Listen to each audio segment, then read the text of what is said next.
Well, yes, in the visual assistance, and there are some others that do public assistance.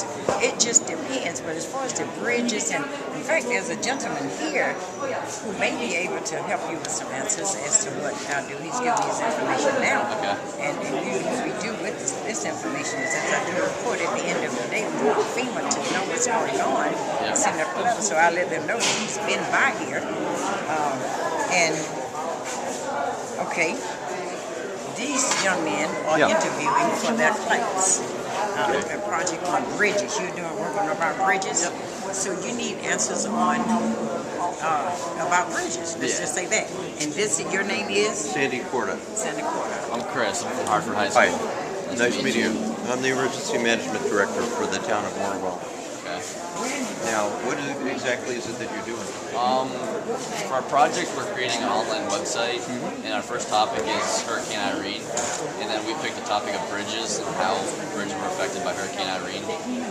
So, I mean, we're just trying to get around to people and see how they were affected by bridge outings, or just like the historic covered bridges that were lost and stuff like that. If you had anything, you know, a lot about bridges, what happened to them.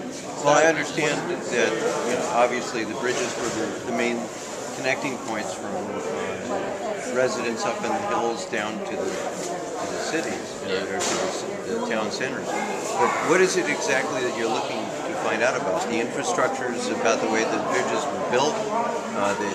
It could be anything, really. Just like how they were built, like what was wrong with them, like that things that. How they were affected by the hurricane, like the rising waters. Well, you have to understand that the structures themselves, the way that they were constructed, the water levels have never been this high. This was a 100-year flood that has now happened. The last time they saw something like this was 25 years ago.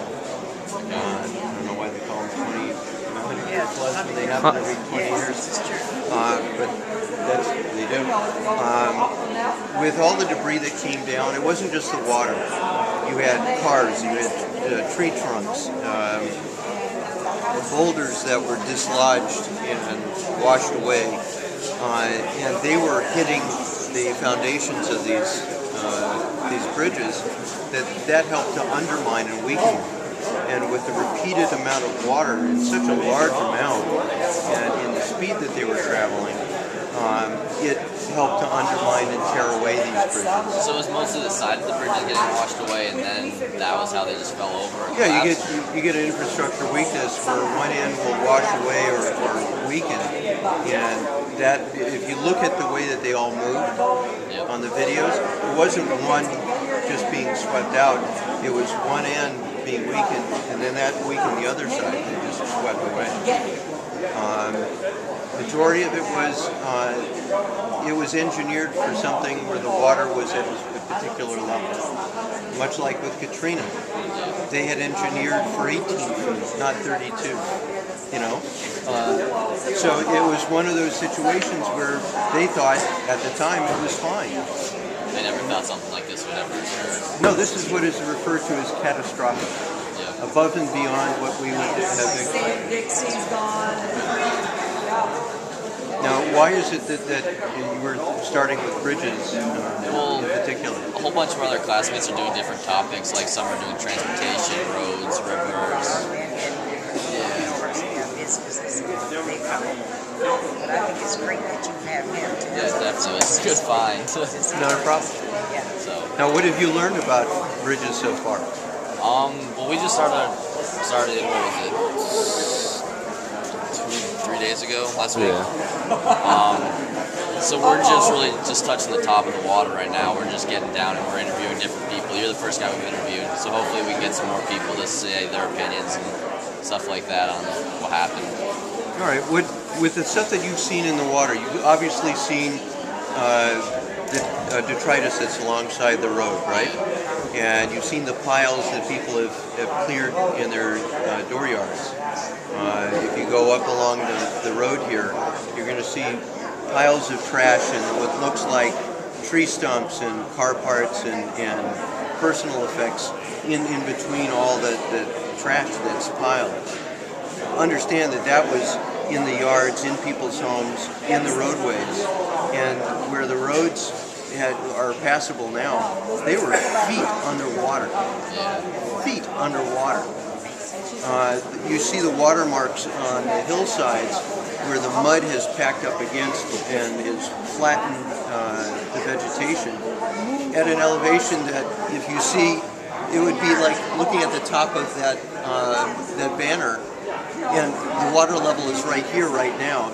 You can't fathom that pun, but you can't imagine how deep that water was. And it wasn't just deep, it was quickly moving. It was clearing anything that wasn't nailed down. So trees that had weak or shallow root systems were swept downstream. And if you could imagine the speed and the velocity that it hit other pieces and it carried more and more with it, it created dams further down as well. And those had to be cleared in order to allow for the water to clear out. So did people have to go through and clear those away, or did they just kind of wash away with the water? Both. But you have to understand too is that they can't do it while the water is rushing. You have to wait for it to recede, and it did. And then what you see is what's left in its wake. But you understand too, there are a number of things to take into consideration. Not only do you have the infrastructures of the bridges that have been washed away, the roads have been eroded as well. These were passageways that people have used for generations, if not centuries. And for the sake of the folks here, they don't know any other way to get in and out because they've never needed to. So they're just kind of stuck. Well, you've got not only the physical sense of being abandoned momentarily, but there's a psychological one too. Yeah. Because they've never needed to think what to do in the event of, because it's never happened. So it's not just the physical bridge, it's the emotional bridges that you need to reconnect with. Okay. So, you know, as you explore talking to the people that have been affected by being isolated, ask more than just the physical aspect. Inquire about the emotional one too. What does that impact have?